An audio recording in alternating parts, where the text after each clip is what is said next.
দর্শক, প্রধান উপদেষ্টার বাসভবন যমুনায় চলছে বিভিন্ন রাজনৈতিক দলের সাথে ডক্টর মোহাম্মদ ইউনূসের বৈঠক। সেখানে আছেন সহকর্মী শাহ আলী জয়।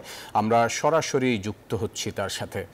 জয়, দিনের দ্বিতীয় ধাপের বৈঠকে কারা কারা থাকছেন, আর প্রথম বৈঠকটিতে কোন কোন বিষয়ে গুরুত্ব পেয়েছে?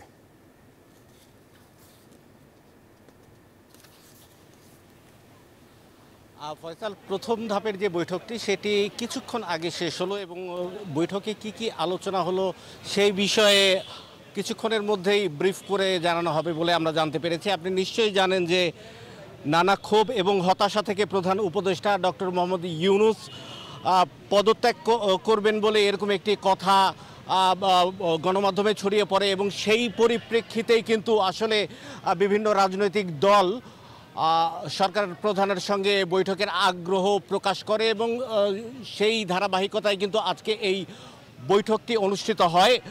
প্রথম পর্যায়ের বৈঠকটি শেষ হয়েছে কিছুক্ষণ আগে, যেমনটি আপনাকে বলছিলাম, এবং দ্বিতীয় পর্যায়ে বিভিন্ন ইসলামিক দলের সঙ্গে প্রধান উপদেষ্টার বৈঠক রয়েছে বলে আমরা জানতে পেরেছি। সেখানে হেফাজত ইসলামের মহাসচিব মাওলানা সাজিদুর রহমান, ইসলামী আন্দোলনের আমির মুফতি সৈয়দ মোহাম্মদ রেজাউল করিম, বাংলাদেশ খেলাফত মজলিসের আমির মাওলানা মামুনুল হক সহ 9 জন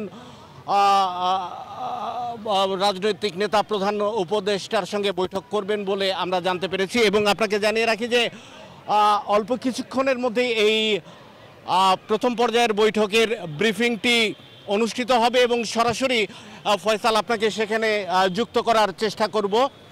তো এই ছিল আসলে আমার কাছে সর্বশেষ খবরাখবর। জয়, আপনাকে ধন্যবাদ আমাদের সাথে যুক্ত হওয়ার